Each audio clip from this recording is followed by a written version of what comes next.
Welcome and congrats! You have found the MMAC Minute Podcast, where Shar, RN and owner, and Mallory, NP and Medical Director of Montana Medical Aesthetics Clinic, hence the MMAC, take a little dive into the world of aesthetics.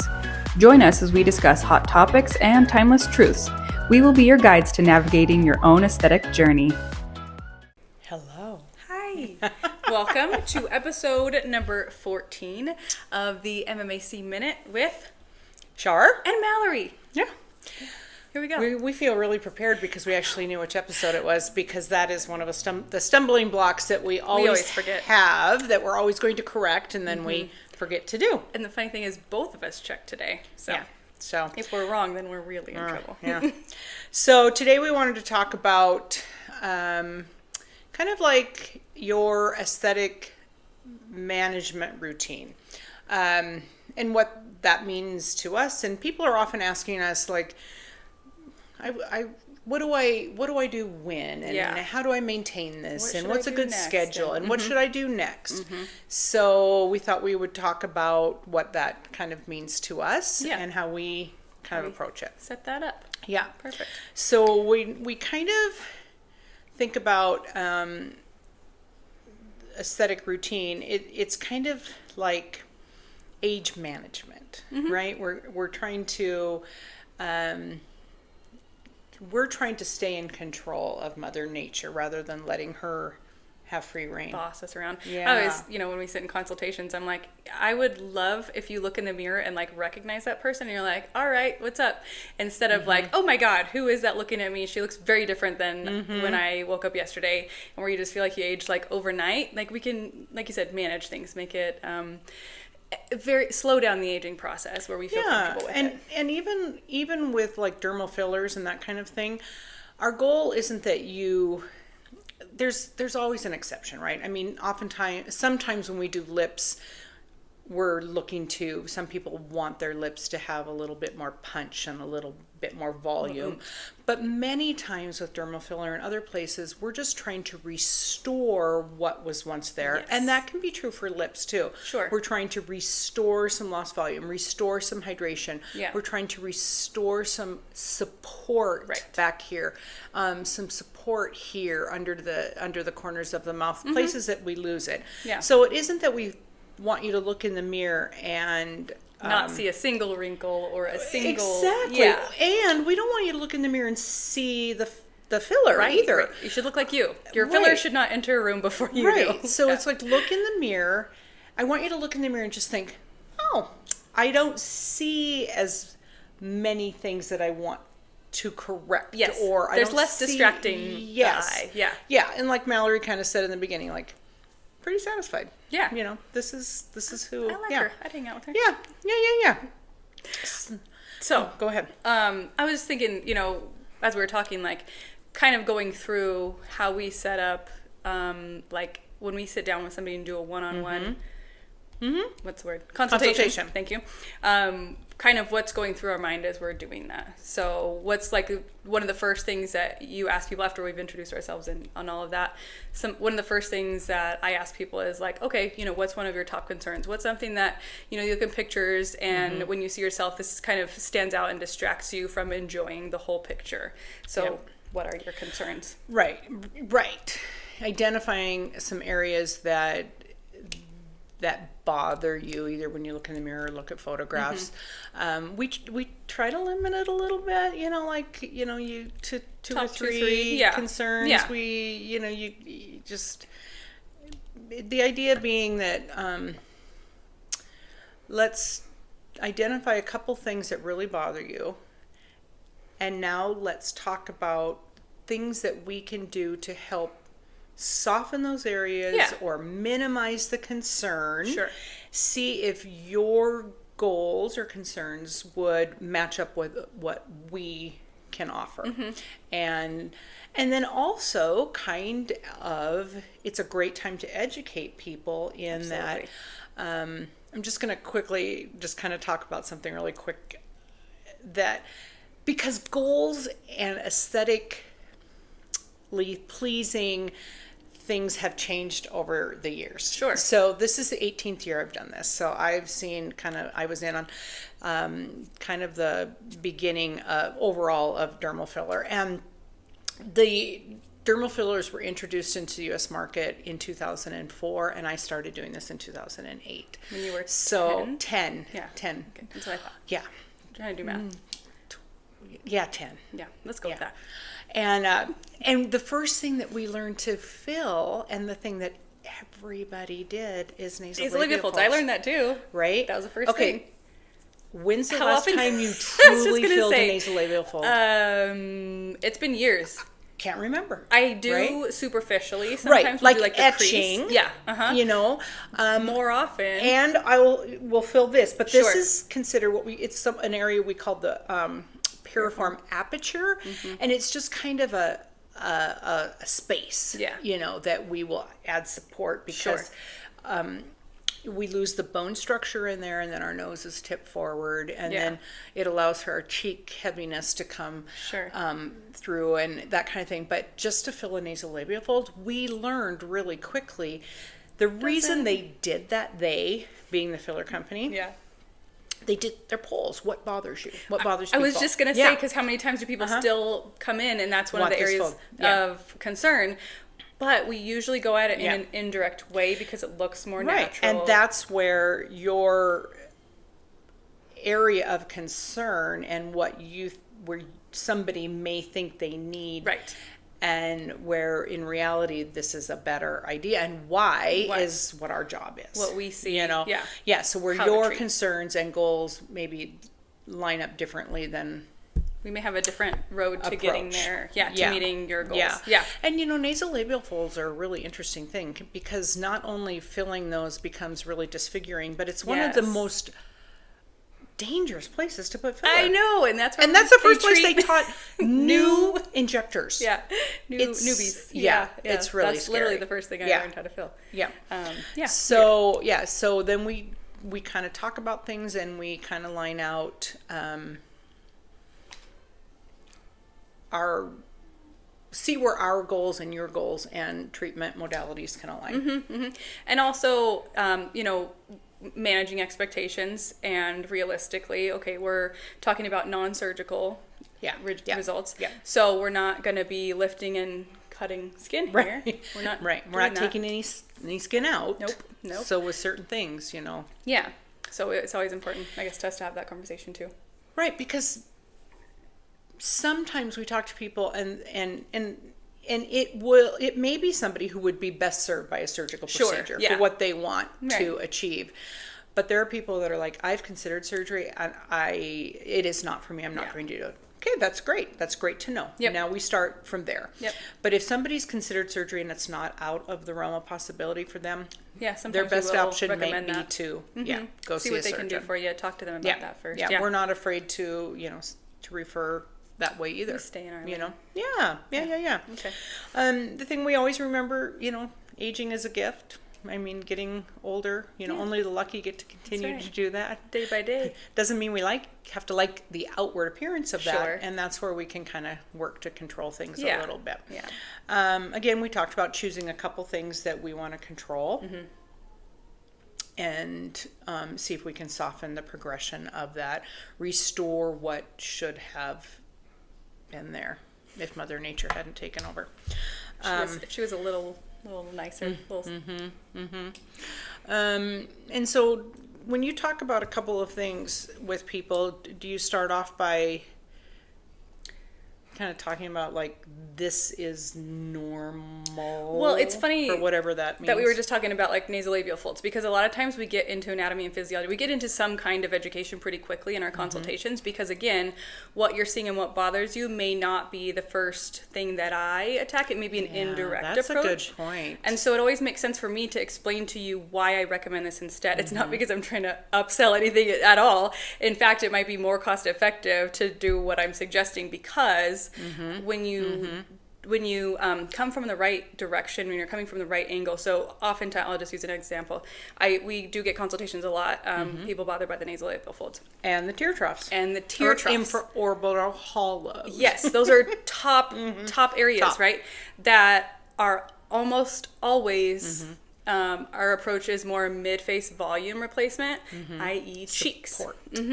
So most of the time when somebody's bothered by either one of those, we're obviously going to sit down with you, take a look at your tissues, your structure, what's changing with age. But a lot of times you can create improvements in both areas by doing cheek filler. And you know, how many times do we have to dissolve cheek filler versus how many times people are unhappy in the long run with tear troughs? It's huge. Yeah.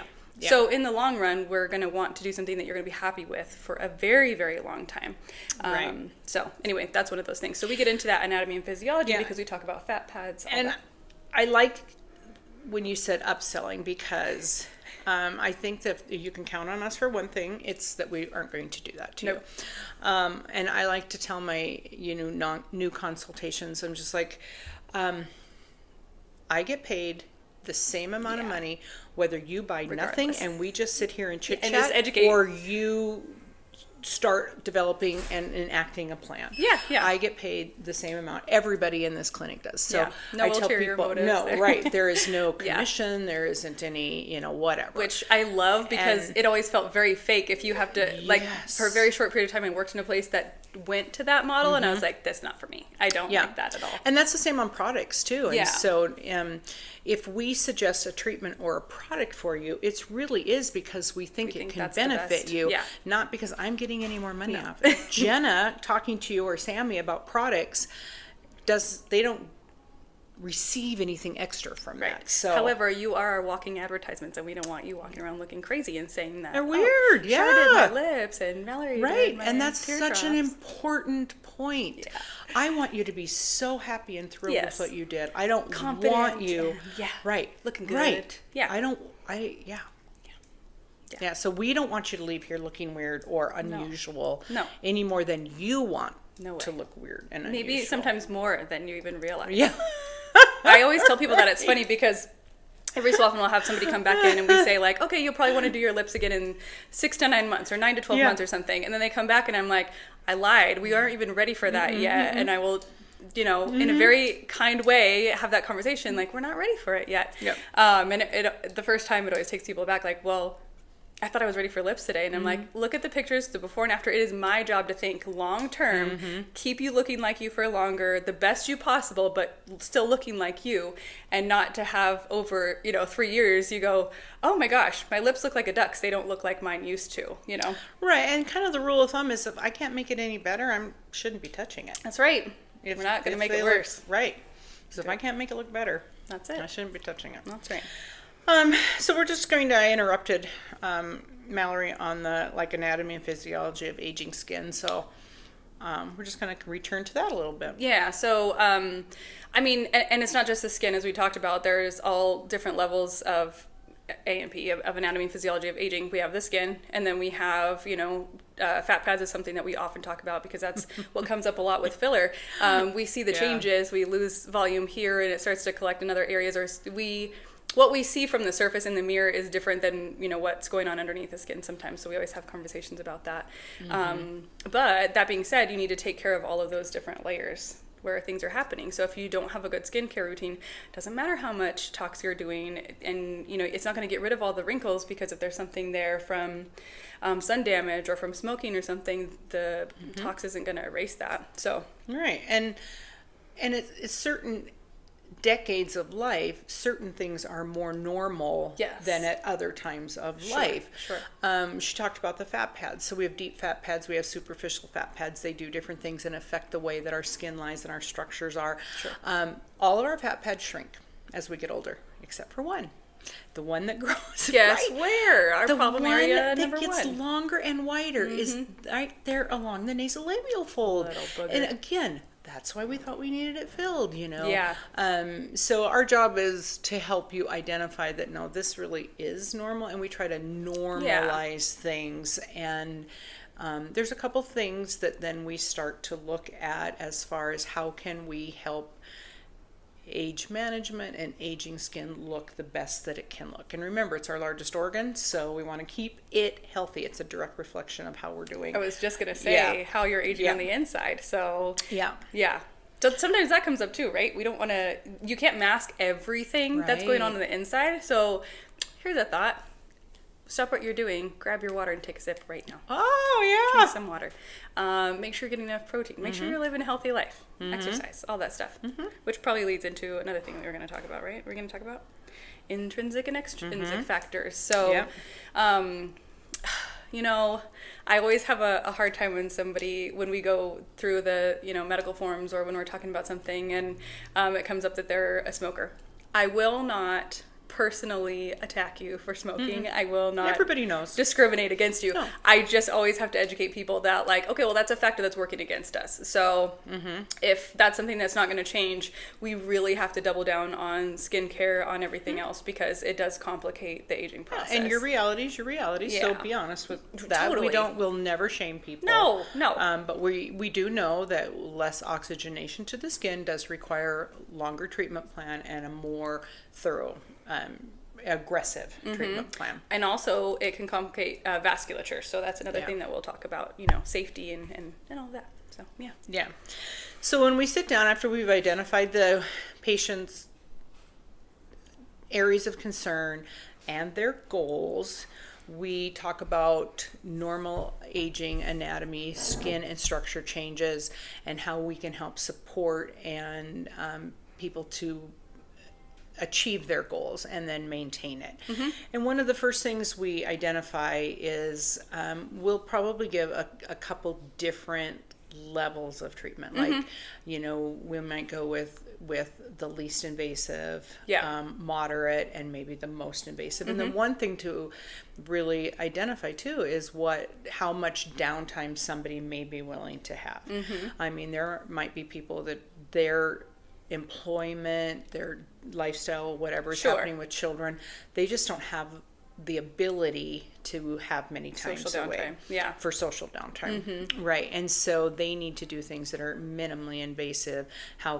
What are those, and how frequently those need to be done to achieve a baseline and then to maintain. And then on the other hand, you might have somebody coming from out of town and only comes in every so often. So and needs I don't less often. Yes. Yeah. So more all of bang with less frequency. Comes into play in that conversation. And they know that they'll probably have something that requires, you know, a little more social downtime. Right.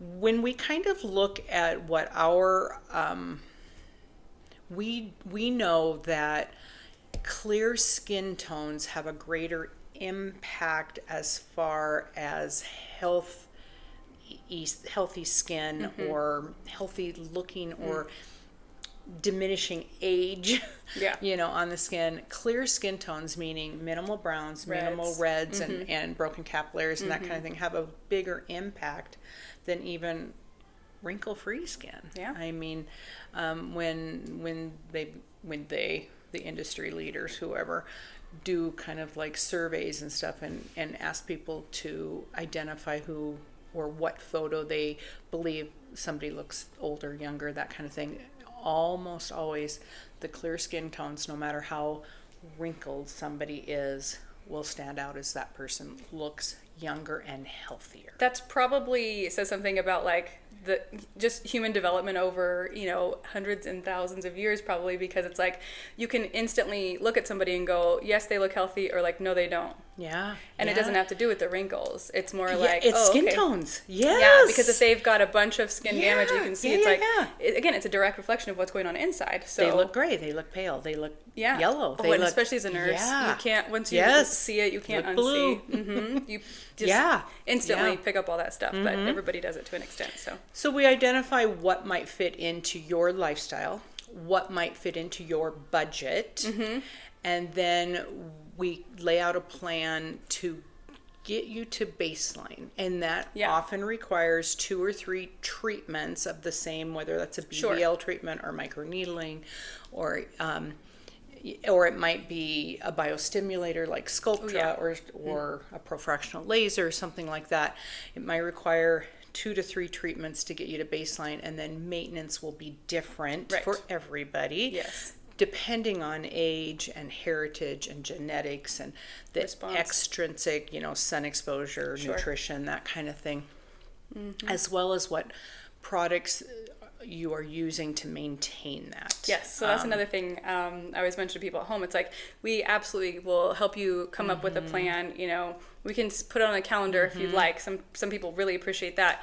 But also, what are you doing every day? Yeah.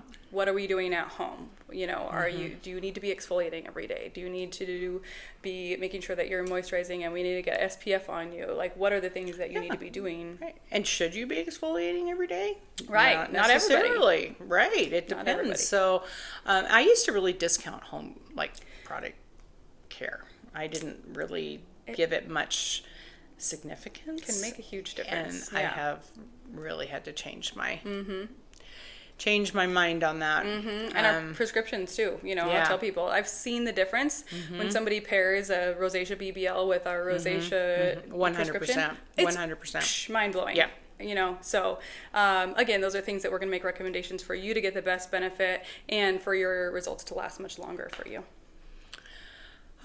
So what else? And we'll also fit in different things. You know, like we always know multiple modalities are more effective than a single treatment modality to get comprehensive results and maintenance. And so we always will help you fit those in. You know, and again, times of year, different treatments can be specific for appropriate in different times of year, that kind of thing. Again, depending on what you've got going. Yeah. Your lifestyle. Yeah. We can talk about this one later. Okay. At a different time. I just noticed I know. We have a hard time. I know.